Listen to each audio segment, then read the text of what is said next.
Hi everyone, and welcome to my David's Tea Halloween haul and review video. So as soon as I saw on the David's Tea website that they have released Halloween edition mugs and teas and so forth this year, I knew I had to pick up a few because I really like their seasonal stuff. So I'm going to share with you now what I got. I hope you enjoy this video.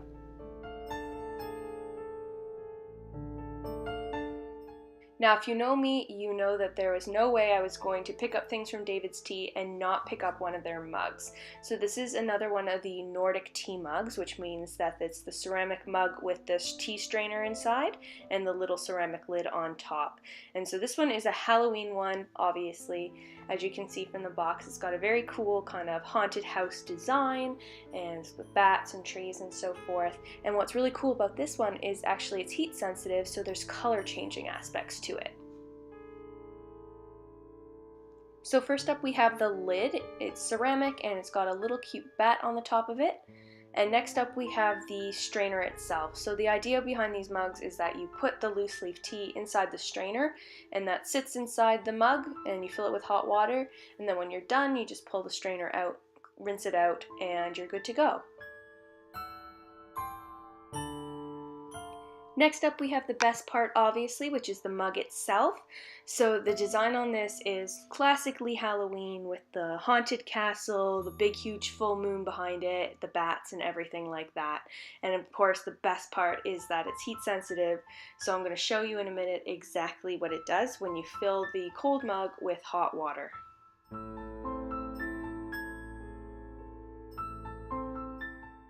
So as you can see, as I turn the mug around, the image covers the entirety of the mug. So we've got the mountainscape in the background. As we turn the mug to the back, a few clouds and bats, and there's even a couple houses that have windows and doors that light up when we fill it with hot water.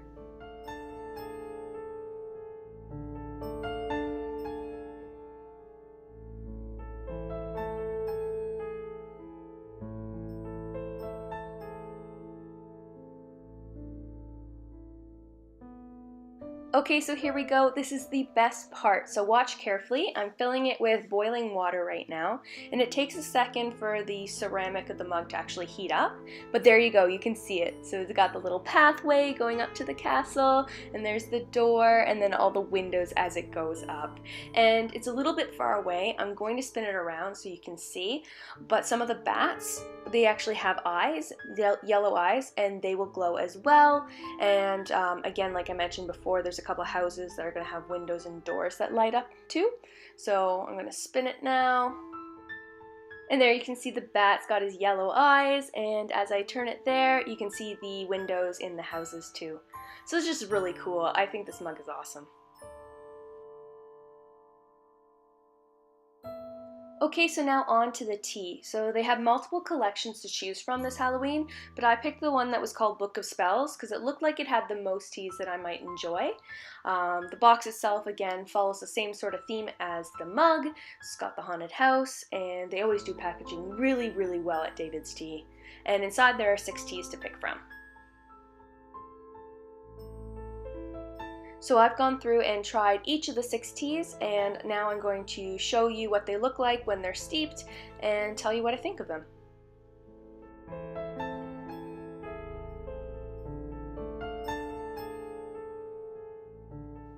Okay, so the first up is Forever Guts, which is obviously a repackage of the Forever Nuts tea. It's a fruit infusion, and it contains apple, almonds, cinnamon, beetroot, and artificial flavoring. And honestly, what I mainly smell when I smell it is just kind of subtle nutty scent or flavor. And then when I steeped it, it actually turned a really pretty kind of pinky red color, which I love about the Forever Nuts or Forever Guts tea is the color that it turns. And I guess it's the beetroot that turns it that kind of reddy pink that you see here. And the tea itself, it's not wow, it's not amazing. I know some people really like the nut teas. I can take it or leave it. It's not a bad tea, just tastes really a little bit like apple, a little bit like cinnamon, a little nutty. That's basically it. So that's my take on Forever Guts. So next up we have Pumpkin Dye, which is obviously a repackage of their tea Pumpkin Chai. And if you can look inside, the little orange candies there are in the shape of pumpkins, which is absolutely adorable. Unfortunately, the look of this tea is pretty much the extent of the wow factor for me. The tea itself is a black tea, and it just kind of tastes like a little bit of a spicy kind of black tea. Not fully a chai or anything, not near as spicy as what a chai would normally taste, I think. Very mild, maybe. So you can definitely taste the cinnamon and the cloves that they've got in it. And it's got a little bit of a sweet kind of taste to it as well, which I'm assuming are the candies and the caramel that's got in there. I can't taste the carrot, lemon peel at all that are in there as well. The pumpkin flakes don't really taste either. Or the pumpkin spice flavoring, that's again part of the cinnamon clove flavor that you get. So a solid tea, it's not bad, but it's not great, but it does look really cute for Halloween. Next up is my favorite tea in the whole collection. This is Haunty Crisp Apple, and isn't that name so adorable? So spooky and Halloween.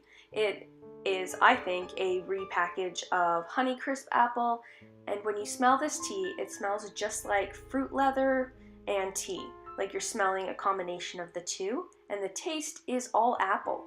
Now I know it also supposedly contains sweet blackberry leaf, green tea, hibiscus, apple pomace, I'm not sure if I'm saying that right or exactly what that is, pear, and then natural pear and apple flavoring. But I get solid apple from this tea, and that's not bad. It's a little bit tart, but it's perfect. Okay, so we're halfway through, and this is chocolate McAdoo. Now look at this tea. What you can see shining there are gigantic rock sugar crystals. And then the rest of the tea is primarily black tea, toasted coconut, pecans, chocolate nibs, and natural flavoring. So when you smell this tea, there's no two ways about it. It smells like coconut and it smells like chocolate. When you brew it, it's definitely, I think, something where majority of the flavor comes from the scent, unless you let the tea cool down. Once I let the tea cool down, I could really taste it a lot better, and I wasn't relying on the scent of the coconut and the chocolate to really get the flavor. It came from the tea itself. But it wasn't something I could taste when it was really hot, which was really confusing. I'm not quite sure if that's just me or if anyone else has had that experience, so if that's the case, let me know. Maybe that's a thing with all teas. Maybe I don't drink enough tea to know the difference. But that's what I found at least. And this is, if you like chocolate and you like coconut, you're gonna like this tea.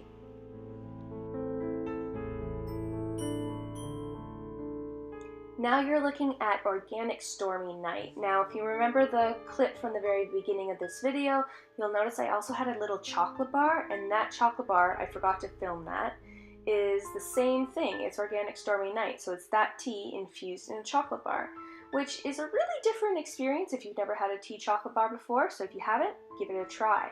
So the Organic Stormy Night tea itself, when I steeped this, I obviously was expecting black tea, I was expecting chocolate, and it's actually got some chipotle chili and some allspice and so on in the chocolate, so I was expecting a little bit of a kick. But the actual taste of it, for some reason, reminds me of a museum. It must be something about this mixture that is very reminiscent of an older tea that maybe used to be on the market, or just, there's something about the scent. That's immediately what it evokes, and I've asked other people and they've said the same thing. Yeah, it reminds them of older folks' homes, like grandparents' houses, museums, those sorts of places. I don't know why. It's a good tea. Like, it's nice. If you like chocolate, you should be pretty satisfied. It's not, like, amazing, but it's a decent tea. I just don't know why it reminds me of museums.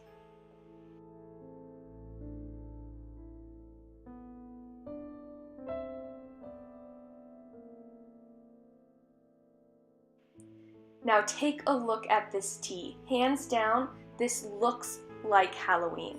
The base of the tea looks like a forest floor. It's got the flecks of brown and red and so on. And then on top, it's got the little candies. The black ones are bats, and then the orangey yellow ones, those are witches' hats. And you can't get a tea that looks more like Halloween than this one. This is Witch's Brew. It's a rooibos tea. Again, I still don't know how to pronounce that properly. And the tea itself, if you like chocolate and you like sweet, you're gonna like this tea. Those are the best words I can think of to describe it.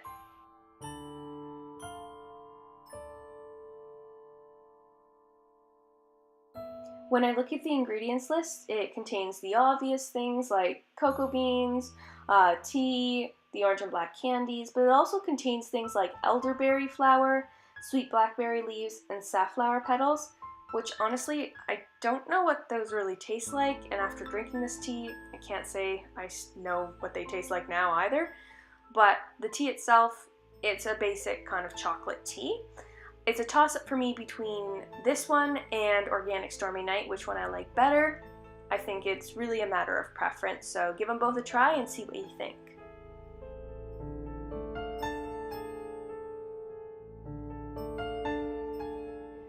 Okay, so this is the last tea that I have to review for you today.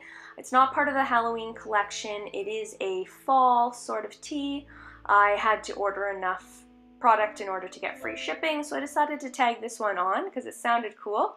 It's called Maple Sugar and it's a black tea, and the package says, with apple, cinnamon, and real maple sugar, this sweet, all-natural black tea blend is a warming hug on a chilly fall day. And that description is pretty nice. I like the sound of it. The actual taste of the tea, a bit hit or miss, to be honest. I really wanted to like this one. It's got the apple and the cinnamon and the maple syrup pieces, monk fruit, not sure what that is. It looks pretty nice, it smells decent, but I really don't taste much of anything aside from a bit of apple, a bit of cinnamon, yeah sure, maple syrup, I guess it's a little sweet. Don't really taste like an overwhelming maple flavor. Maybe that's a hard flavor to mimic, I'm not sure. Again, honestly, maybe if somebody's got this at their house, give it a try, but I wouldn't go out, honestly, and pay for it. Then again, that's my own take on it. Everybody's taste buds are different. You might really enjoy this one. But if it seems like the sort of teas that I like are the same ones you like, and the ones that I don't like are the same ones you don't like, then maybe I'd give this tea a pass. It does steep up really nice, it's a beautiful color, but again, I don't really think it's worth the money.